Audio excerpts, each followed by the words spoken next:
Grupi hetimor ka një listë gjatë me emra të personave që kanë zhvilluar takime gjatë vitit të fundit me Altin Doci në paraburgimin e Durrësit.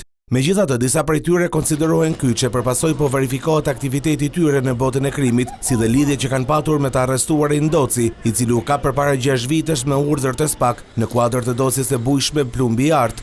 Edmund Gjyseli dhe Izmir Kusi janë dy persona që janë në vëmendjen e grupit hetimor, pasi rezultojnë se gjatë muajve të fundit kanë zhvilluar disa takime me Altin Docin. Të njëjtët burime bëjnë me dije se Gjyseli dhe Kusi janë emra të skeduar nga drejtësia dhe ka dyshime se mund të jenë të përfshirë ose të kenë patur djeni për planin e arratisjes nga paraburgimi.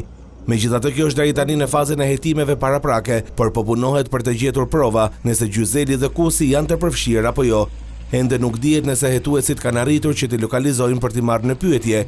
Altin Doci, një person me rrezikshmëri të lartë, i akuzuar për grup kriminal, i përfshirë në vrasje dhe trafik droge, pasi sipas SPAK bënte pjesë në grupin e çopjave të Elbasanit, arriti që të arratiset nga Spitali i Durrësit, pasi ishte dërguar për kontrolle mjekësore.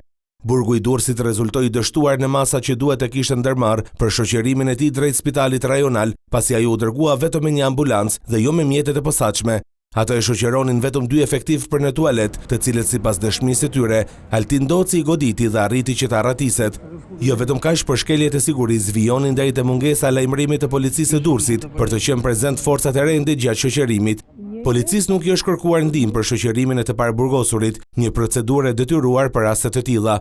Ndaj grupi hetimor ka dyshimet e forta se Doci, i cili sapo doli nga spitali me vrap, u ndihmua nga 2 mjete luksoze për t'u arratisur.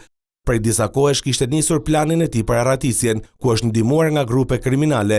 Jo vetëm kaq, por ka dyshime se mund të jenë të përfshirë dhe zyrtar të burgut të Durrësit. Kjo për faktet e mungesës së elementeve të sigurisë që nuk u zbatuan.